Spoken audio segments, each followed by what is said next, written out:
Next ਤੁਹਾਡਾ question ਹੈਗਾ ਵਾ ਵਪਾਰਕ ਪੱਤਰ ਨੂੰ ਲਿਖਣ ਦੀਆਂ ਵੱਖ-ਵੱਖ ਸ਼ੈਲੀਆਂ ਬਾਰੇ ਦੱਸੋ। ਇਹ ਕੁਐਸਚਨ ਪੇਪਰ ਤੁਹਾਨੂੰ ਮੈਂ ਫੋਟੋ ਸਟੇਟਾਂ ਭੇਜੀਆਂ ਬੇਟਾ, ਉਹਦੇ ਵਿੱਚੋਂ ਯਾਦ ਨਾ ਕਰਿਓ, ਉਹ ਤੁਹਾਨੂੰ ਯਾਦ ਕਰਨਾ ਔਖਾ ਲੱਗਣਾ ਵਾ।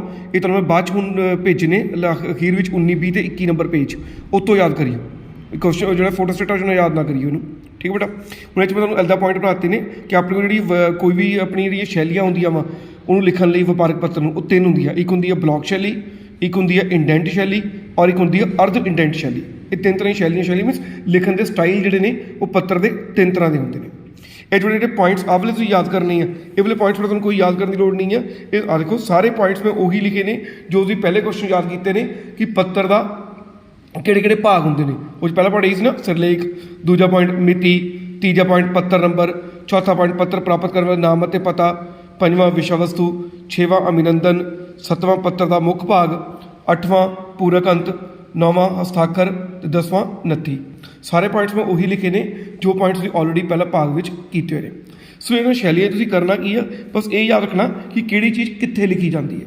ਜਿਹੜਾ ਪਹਿਲਾ ਪੁਆਇੰਟ ਆ ਸਿਰਲੇਖ, ਐਜ ਲਿਖਣਾ ਵਾ ਜਦੋਂ ਬਲੌਕ ਸ਼ੈਲੀ ਲਿਖਣਾ, ਇਹ 'ਚ ਲਿਖਣਾ ਕਿ ਇਸ ਵਿਧੀ ਅਧੀਨ ਸਿਰਲੇਖ ਜਿਹੜਾ ਵਾ ਪੱਤਰ ਦੇ ਸੈਂਟਰ ਵਿੱਚ ਲਿਖਿਆ ਜਾਂਦਾ ਵਾ। ਇਹਦੀ ਇੱਥੇ ਵੀ ਲਿਖਣਾ ਵਾ ਕਿ ਇਸ ਵਿਧੀ ਅਧੀਨ ਵੀ ਸਿਰਲੇਖ ਪੱਤਰ ਦੇ ਸੈਂਟਰ ਵਿੱਚ ਲਿਖਿਆ ਜਾਂਦਾ ਵਾ।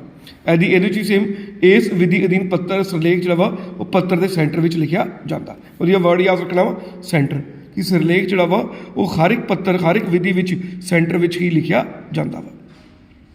ਦੂਜਾ ਪੁਆਇੰਟ ਕੀ ਆ ਗਿਆ ਮਿਤੀ। ਮਿਤੀ ਯਾਦ ਰੱਖਣਾ ਕਿ ਅਗਰ ਆਪਾਂ ਬਲੌਕ ਸ਼ੈਲੀ ਕਰਦੇ ਪਏ ਹਾਂ ਤਾਂ ਮਿਤੀ ਕਿੱਥੇ ਲਿਖੀ ਜਾਂਦੀ ਹੈ, ਪੱਤਰ ਦੇ ਖੱਬੇ ਪਾਸੇ, ਮੀਨਸ ਇੱਥੇ ਸਾਈਡ 'ਤੇ ਲਿਖੀ ਜਾਂਦੀ ਹੈ ਮਿਤੀ, ਠੀਕ ਹੈ। ਕਿ ਪੱਤਰ ਦੇ ਖੱਬੇ ਪਾਸੇ ਜਿਹੜਾ ਵਾ ਬਿਨਾਂ ਮਾਰਜਨ ਮੀਨਸ ਬਿਨਾਂ ਜਗ੍ਹਾ ਛੱਡਿਆਂ ਪੱਤਰ ਦੇ ਖੱਬੇ ਪਾਸੇ ਲਿਖੀ ਜਾਂਦੀ ਹੈ। ਪਰ ਜਦੋਂ ਆਪਾਂ ਇੰਡੈਂਟ ਵਿਧੀ ਕਰਦੇ ਹਾਂ ਉਹ 'ਚ ਮਿਤੀ ਕਿੱਥੇ ਲਿਖੀ ਜਾਂਦੀ ਹੈ, ਸੱਜੇ ਪਾਸੇ, ਔਰ ਜਿਹੜਾ ਅਰਧ ਇੰਡੈਂਟ ਆ ਉਹ 'ਚ ਵੀ ਕਿੱਥੇ ਲਿਖੀ ਜਾਂਦੀ ਹੈ, ਸੱਜੇ ਪਾਸੇ। ਬਸ ਮਿਤੀ ਦਾ ਕੀ ਯਾਦ ਰੱਖਣਾ। ਹੁਣ ਯਾਦ ਰੱਖਣਾ ਪੁਆਇੰਟ, ਪਹਿਲਾ ਪੁਆਇੰਟ ਕੀ ਹੈ ਸਿਰਲੇਖ, ਸਿਰਲੇਖ ਜਿਹੜੀ ਮਰਜ਼ੀ ਵਿਧੀ ਹੋਵੇ ਹਮੇਸ਼ਾ ਕਿੱਥੇ ਲਿਖਿਆ ਜਾਂਦਾ ਵਾ, ਸੈਂਟਰ ਵਿੱਚ। ਦੂਜਾ ਪੁਆਇੰਟ ਕੀ ਆ ਗਿਆ ਮਿਤੀ। ਮਿਤੀ ਯਾਦ ਕੀ ਰੱਖਣਾ ਵਾ, ਜਿਹੜੀ ਬਲੌਕ ਵਿਧੀ ਆ ਉਹ 'ਚ ਮਿਤੀ ਕਿੱਥੇ ਲਿਖੀ ਜਾਂਦੀ ਹੈ, ਖੱਬੇ ਪਾਸੇ। ਬਾਕੀ ਦੋਨਾਂ ਵਿੱਚ ਮਿਤੀ ਕਿੱਥੇ ਲਿਖੀ ਜਾਂਦੀ ਹੈ, ਸੱਜੇ ਪਾਸੇ। ਦੋ ਪੁਆਇੰਟ ਹੋ ਗਏ। ਤੀਜਾ ਪੁਆਇੰਟ ਆ ਗਿਆ ਪੱਤਰ ਨੰਬਰ, ਕਿ ਪੱਤਰ ਨੰਬਰ ਆਪਾਂ ਕਿੱਥੇ ਲਿਖਦੇ ਹਾਂ। ਪੱਤਰ ਨੰਬਰ ਬੇਟਾ ਜੇ ਹੋਵੇ ਜਾਂ ਅਗਲਾ ਪੁਆਇੰਟ ਹੈਗਾ ਪੱਤਰ ਪ੍ਰਾਪਤ ਕਰਨ ਵਾਲਾ ਨਾਮ ਅਤੇ ਪਤਾ, ਦੋਨੋਂ ਪੁਆਇੰਟ ਸੇਮ ਨੇ। ਤੀਜਾ ਔਰ ਚੌਥਾ ਦੋਨਾਂ ਦੇ ਬਸ ਇਹੀ ਰੱਖਣਾ ਕਿ ਜਿਹੜੀ ਮਰਜ਼ੀ ਵਿਧੀ ਹੋਵੇ ਪੱਤਰ ਨੰਬਰ ਜਿਹੜਾ ਵਾ ਉਹ ਵੀ ਸੱਜੇ ਪਾਸੇ ਹੀ ਲਿਖਿਆ ਜਾਂਦਾ ਵਾ, ਅਤੇ ਪੱਤਰ ਪ੍ਰਾਪਤ ਕਰਨ ਵਾਲਾ ਨਾਮ ਅਤੇ ਪਤਾ ਜਿਹੜਾ ਵਾ ਉਹ ਵੀ ਸੱਜੇ ਪਾਸੇ ਹੀ ਲਿਖਿਆ ਜਾਂਦਾ ਵਾ।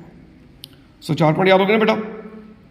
ਹੁਣ ਚਾਰ ਪੁਆਇੰਟ ਆਪਾਂ ਇੱਕ ਵਾਰੀ ਪਹਿਲਾਂ ਰਿਵਾਈਜ਼ ਕਰ ਲੈਂਦੇ ਹਾਂ। ਪਹਿਲਾ ਪੁਆਇੰਟ ਕੀ ਹੈ ਸਿਰਲੇਖ, ਜਿਹੜੀ ਮਰਜ਼ੀ ਵਿਧੀ ਹੋਵੇ ਸਿਰਲੇਖ ਕਿੱਥੇ ਲਿਖਿਆ ਜਾਂਦਾ ਵਾ, ਸੈਂਟਰ ਵਿੱਚ। ਦੂਜਾ ਪੁਆਇੰਟ ਕੀ ਆ ਗਿਆ ਮਿਤੀ, ਜਿਹੜੀ ਬਲੌਕ ਵਿਧੀ ਵਿੱਚ ਮਿਤੀ ਕਿੱਥੇ ਲਿਖੀ ਜਾਂਦੀ ਹੈ, ਖੱਬੇ ਪਾਸੇ।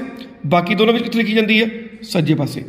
ਤੀਜਾ ਚੌਥਾ ਪੁਆਇੰਟ ਇਕੱਠੇ ਯਾਦ ਕਰ ਲੈਣੇ। ਤੀਜਾ ਪੁਆਇੰਟ ਕੀ ਹੈ ਪੱਤਰ ਨੰਬਰ, ਅਤੇ ਚੌਥਾ ਪੁਆਇੰਟ ਕੀ ਹੈ ਪੱਤਰ ਪ੍ਰਾਪਤ ਕਰਨ ਵਾਲੇ ਨਾਮ ਅਤੇ ਪਤਾ। ਇਹ ਜਿਹੜੀ ਮਰਜ਼ੀ ਵਿਧੀ ਹੋਵੇ ਹਰ ਇੱਕ ਵਿਧੀ ਵਿੱਚ ਕਿੱਥੇ ਲਿਖੇ ਜਾਂਦੇ ਆ, ਸੱਜੇ ਪਾਸੇ। ਚਾਰ ਪੁਆਇੰਟ ਹੋ ਗਏ। ਹੁਣ ਆ ਜਾਓ ਪੰਜਵਾਂ ਪੁਆਇੰਟ ਕੀ ਹੈ, ਪੰਜਵਾਂ ਪੁਆਇੰਟ ਹੈਗਾ ਵਿਸ਼ਾ ਵਸਤੂ, ਕਿ ਵਿਸ਼ਾ ਵਸਤੂ ਕਿੱਥੇ ਲਿਖਿਆ ਜਾਂਦਾ ਵਾ। ਹੁਣ ਜਿਹੜਾ ਪਹਿਲੀ ਬਲੌਕ ਵਿਧੀ ਆ ਉਹ 'ਚ ਕੀ ਲਿਖਿਆ ਜਾਂਦਾ ਕਿ ਬਲੌਕ ਵਿਧੀ ਵਿਸ਼ਾ ਵਸਤੂ ਜਿਹੜਾ ਵਾ ਉਹ ਖੱਬੇ ਪਾਸੇ ਬਿਨਾਂ ਮਾਰਜਨ ਛੱਡੇ ਲਿਖਿਆ ਜਾਂਦਾ। ਕਿ ਜਿਹੜੀ ਬਲੌਕ ਵਿਧੀ ਆ ਉਹ 'ਚ ਜਿਹੜਾ ਵਿਸ਼ਾ ਵਸਤੂ ਆ ਉਹ ਆਪਾਂ ਕਿੱਥੇ ਲਿਖਦੇ ਹਾਂ, ਖੱਬੇ ਪਾਸੇ। ਇੱਥੇ ਲਿਖਦੇ ਨਹੀਂ ਵਿਸ਼ਾ, ਠੀਕ ਹੈ। ਸੋ ਜਿਹੜੀ ਬਲੌਕ ਵਿਧੀ ਉਹ ਕੀ ਕਹਿੰਦੀ ਹੈ ਕਿ ਵਿਸ਼ਾ ਆਪਾਂ ਲਿਖਦੇ ਹਾਂ ਖੱਬੇ ਪਾਸੇ, ਔਰ ਖੱਬੇ ਪਾਸੇ ਲਿਖਣ ਲੱਗਿਆ ਕੋਈ ਵੀ ਆਪਾਂ ਮਾਰਜਨ ਜਿਹੜਾ ਵਾ ਕੋਈ ਵੀ ਸਪੇਸ ਜਿਹੜੀ ਉਹ ਛੱਡਣੀ ਨਹੀਂ ਹੈਗੀ। ਜਾਂ ਜਿਹੜੀ ਬਾਕੀ ਦੋਨੋਂ ਵਿਧੀਆਂ ਉਹ 'ਚ ਕੀ ਹੈ ਲਿਖਿਆ ਉਹ 'ਚ ਵੀ ਖੱਬੇ ਪਾਸੇ ਹੀ ਜਾਂਦਾ ਵਾ, ਪਰ 5 ਵਿੱਥਾਂ ਦਾ 5 ਸਪੇਸਾਂ ਦਾ ਮਾਰਜਨ ਛੱਡ ਕੇ ਲਿਖਿਆ ਜਾਂਦਾ। ਯਾਦ ਹੋ ਗਿਆ ਨਾ ਕਿ ਵਿਸ਼ਾ ਵਸਤੂ ਪੁਆਇੰਟ ਕੀ ਯਾਦ ਰੱਖਣਾ ਵਾ, ਜਿਹੜੀ ਪਹਿਲੀ ਮੀਨਸ ਵਿਸ਼ਾ ਵਸਤੂ ਜਿਹੜਾ ਵਾ ਉਹ ਜਿਹੜੀ ਮਰਜ਼ੀ ਵਿਧੀ ਹੈ ਲਿਖਿਆ ਖੱਬੇ ਪਾਸੇ ਹੀ ਜਾਣਾ ਵਾ, ਠੀਕ ਹੈ। ਪਰ ਲਿਖਣ ਦਾ ਥੋੜ੍ਹਾ ਜਿਹਾ ਸਟਾਈਲ ਫਰਕ ਆ। ਜਿਹੜੀ ਬਲੌਕ ਵਿਧੀ ਹੈ ਉਹ 'ਚ ਆਪਾਂ ਖੱਬੇ ਪਾਸੇ ਲਿਖਣਾ ਵਾ ਬਿਨਾਂ ਮਾਰਜਨ ਛੱਡਿਆ, ਔਰ ਜਿਹੜੀਆਂ ਬਾਕੀ ਦੋਨੋਂ ਵਿਧੀਆਂ ਵਾ ਉਹ 'ਚ ਆਪਾਂ ਖੱਬੇ ਪਾਸੇ ਲਿਖਣਾ ਵਾ ਪਰ 5 ਵਿੱਥਾਂ ਦੀ ਸਪੇਸ ਛੱਡ ਕੇ। ਅਗਲਾ ਛੇਵਾਂ ਪੁਆਇੰਟ ਕਹਿੰਦਾ ਅਭਿਨੰਦਨ, ਜਿਹੜਾ ਆਪਾਂ ਲਿਖਦੇ ਹੁੰਦੇ ਸ਼੍ਰੀਮਾਨ ਜੀ ਵੇਲਾ, ਉਹ ਕਿੱਥੇ ਲਿਖਣਾ ਵਾ। ਹੁਣ ਇਹ 'ਚ ਕੀ ਹੈ ਪਹਿਲੇ ਵਿੱਚ ਕੀ ਹੈ ਖੱਬੇ ਪਾਸੇ ਬਿਨਾਂ ਮਾਰਜਨ, ਇਹ ਵੀ ਉਹੀ ਪੁਆਇੰਟ ਯਾਦ ਰੱਖਣਾ ਵੀ ਵਿਸ਼ਾ ਵਸਤੂ ਹੋਵੇ ਅਤੇ ਅਭਿਨੰਦਨ ਹੋਵੇ, ਦੋਨਾਂ ਦਾ ਸੇਮ ਗੱਲ ਹੀ ਹੈ ਕਿ ਚਾਹੇ ਵਿਸ਼ਾ ਵਸਤੂ ਆ ਚਾਹੇ ਅਭਿਨੰਦਨ ਆ। ਅਗਰ ਬਲੌਕ ਵਿਧੀ ਹੈ ਤਾਂ ਕਿੱਥੇ ਲਿਖਿਆ ਜਾਂਦਾ, ਖੱਬੇ ਪਾਸੇ ਬਿਨਾਂ ਮਾਰਜਨ ਛੱਡਿਆ। ਬਾਕੀ ਦੋਨੋਂ ਵਿਧੀਆਂ 'ਚ ਕੀ ਹੁੰਦਾ ਵਾ ਕਿ ਵਿਸ਼ਾ ਵਸਤੂ ਅਤੇ ਅਭਿਨੰਦਨ ਕਿੱਥੇ ਲਿਖੇ ਜਾਂਦੇ ਆ, ਖੱਬੇ ਪਾਸੇ ਲਿਖੇ ਜਾਂਦੇ ਆ, ਪਰ 5 ਸਪੇਸਾਂ ਦੀ ਮਾਰਜਨ ਛੱਡ ਕੇ ਲਿਖੇ ਜਾਂਦੇ ਆ। ਉਸ ਤੋਂ ਸੱਤਵਾਂ ਪੁਆਇੰਟ ਆ ਗਿਆ ਪੱਤਰ ਦਾ ਮੁੱਖ ਭਾਗ। ਇਹ 'ਚ ਯਾਦ ਕਰਨਾ ਜਿਹੜੀ ਬਲੌਕ ਵਿਧੀ ਹੈ ਉਹ 'ਚ ਆਪਾਂ ਕੀ ਕਰਦੇ ਹਾਂ ਕਿ ਇਸ ਵਿਧੀ ਵਿੱਚ ਪੈਰੇ ਦੀ ਹਰ ਇੱਕ ਲਾਈਨ ਖੱਬੇ ਪਾਸੇ ਤੋਂ ਬਿਨਾਂ ਮਾਰਜਨ ਛੱਡੇ ਸ਼ੁਰੂ ਕੀਤੀ ਜਾਂਦੀ ਹੈ, ਅਤੇ ਹਰ ਇੱਕ ਪੈਰੇ ਦੇ ਵਿਚਕਾਰ 2 ਲਾਈਨਾਂ ਦੀ ਸਪੇਸ ਦਿੱਤੀ ਜਾਂਦੀ ਹੈ। ਕਿ ਜਿਹੜੀ ਵੀ ਆਪਾਂ ਪੈਰਾ ਲਿਖਣੇ ਆ ਹਰ ਇੱਕ ਪੈਰੇ ਦੀ ਜਿਹੜੀ ਲਾਈਨ ਵਾ ਉਹ ਆਪਾਂ ਕਿੱਥੋਂ ਸ਼ੁਰੂ ਕਰਨੀ ਆ, ਖੱਬੇ ਪਾਸੇ ਤੋਂ ਸ਼ੁਰੂ ਕਰਨੀ ਆ ਬਿਨਾਂ ਮਾਰਜਨ ਛੱਡਿਆ। ਔਰ ਜਦੋਂ ਆਪਾਂ ਪੈਰਾ ਬਦਲਣਾ ਵਾ ਤਾਂ ਹਰ ਇੱਕ ਪੈਰੇ ਦੇ ਵਿਚਕਾਰ ਦੋ ਲਾਈਨਾਂ ਦੀ ਕੀ ਦੇਣੀ ਆ ਸਪੇਸ ਦੇਣੀ।